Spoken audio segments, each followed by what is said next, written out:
도치기 친부 살해 사건. 1968년 10월 5일 일본 도치기현 야이타시에서 29세 여성 A가 친부 B를 살해한 사건이 발생했어. 하지만 이 사건은 단순한 존속살해가 아니었어. A는 14살 때부터 친부에게 성적 학대를 당해왔고 도망치려 해도 폭력에 의해 다시 끌려왔어. 그렇게 15년 동안 아버지의 지배 아래 살면서 그와의 사이에서 5명의 아이를 출산해야 했지. 사실상 부부처럼 살았던 거야. A는 도망칠 수도 있었지만 그렇게 하면 남겨진 여동생이 자신과 같은 일을 당할까봐 두려웠어. 그래서 참고 살았던 거지. 하지만 시간이 지나면서 그녀에게도 한 줄기 희망이 찾아왔어. 직장에서 좋은 상사를 만나 정상적인 결혼을 할 기회가 생긴 거야.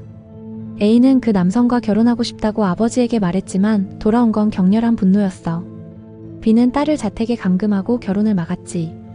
감금된 동안에도 성관계 강요와 학대는 계속됐어. 그러다 감금 10일째, 아버지는 만약 집을 나가면 너와 아이들을 모두 죽이겠다고 협박하며 A에게 달려들었어. A는 자신이 이곳을 벗어나지 못하면 평생 아버지의 지배에서 벗어날 수 없다고 생각했어. 순간적으로 머리맡에 있던 허리끈을 잡았고 필사적으로 아버지의 목을 조였지. 그렇게 A는 15년 동안 자신을 지배했던 아버지를 살해했어. 당시 일본 법에는 존속살해죄라는 조항이 있었어. 부모나 조부모 같은 직계 존속을 살해하면 일반 살인죄보다 훨씬 무거운 처벌을 받게 되어 있었지. 형법 200조에 따르면 존속살해죄의 법정형은 사형 또는 무기징역뿐이었어. 보통 살인죄의 경우 최저 5년형도 가능했지만 존속살해죄는 그보다 훨씬 가혹했지. 문제는 이 법이 너무 엄격해서 감경이 불가능했다는 점이야. 일반적으로 재판에서는 심신미약 등을 고려해 형을 줄여줄 수 있지만 존속살해죄는 무조건 사형 또는 무기징역이라 집행유예도 불가능했어.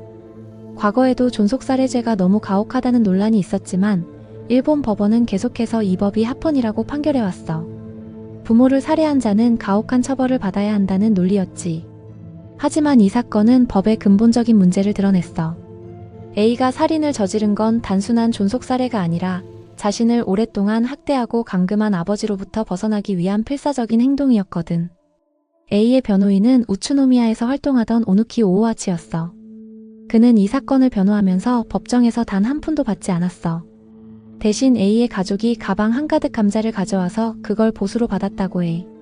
오누키는 이 법이 유지되는 한 A는 무조건 무기징역 이상을 받아야 한다 실형을 면하려면 형법 200조 자체를 위헌으로 만드는 방법밖에 없다라고 생각했어. A는 법정에서 자신의 삶을 증언했어. 14살 때부터 아버지에게 학대를 당한 것, 도망쳐도 폭력으로 되돌아와야 했던 것, 5명의 아이를 낳아야 했던 것, 감금당했던 10일 동안의 지옥 같은 생활까지. A의 증언이 이어지자 법정은 침묵에 휩싸였어. 방청석에서 눈물을 흘리는 사람들이 많았다고 해. 변호인은 법정에서 강력하게 주장했어. 형법 200조가 보호해야 할 인륜이란 무엇인가? 인륜을 먼저 짓밟은 사람은 누구인가? 피해자는 과연 누구인가?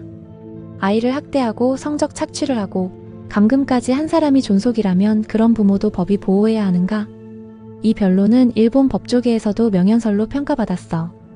1심은 이례적으로 형법 200조가 위헌이라고 판단했어. 그리고 일반 살인죄를 적용한 후 과잉방위로 형벌을 면제했지. 하지만 검찰이 항소했고 2심에서는 법원이 기존 판례를 유지하면서 최대한의 감경을 적용해 징역 3년 6개월을 선고했어. 결국 사건은 일본 최고재판소까지 올라갔고 이곳에서 형법 200조가 위헌이라는 역사적인 판결이 내려졌어. 최고재판소는 존속살해죄 자체를 없앤 것은 아니었지만 존속살해를 일반 살인보다 가혹하게 처벌하는 것은 헌법에 위배된다고 판단했어. 결과적으로 A는 징역 2년 6개월에 집행유예 3년을 선고받았어. 즉, 더 이상 감옥에 가지 않아도 된다는 뜻이었지. 이 사건은 일본에서 존속살해죄를 폐지하는 결정적인 계기가 되었어. 대법원 판결이 난 후 일본 법무부는 이제부터 존속살해도 일반 살인죄로 처벌한다고 통보했어. 이후 존속살해죄는 사실상 사문화되었고 1995년 완전히 폐지되었어. 과거 존속살해죄로 복역 중이던 수감자들도 감형을 받았지. A는 이후 평범한 삶을 살기를 원했어. 사건을 맡았던 변호사 오오누키 쇼이치는 A에게 마지막으로 이렇게 말했어. 이제 나에게 연하장을 보내지 마라. 그걸 쓸 때마다 너는 이 사건을 떠올릴 테니까 너는 이제 이 사건을 잊고 새로운 인생을 살아라. 이후 A가 어떻게 살았는지는 알려지지 않았어.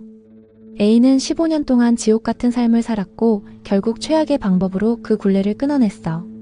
그녀의 행동은 일본 법을 바꾸었고 이후 비슷한 피해자들이 더 나은 법의 보호를 받을 수 있도록 만들었어.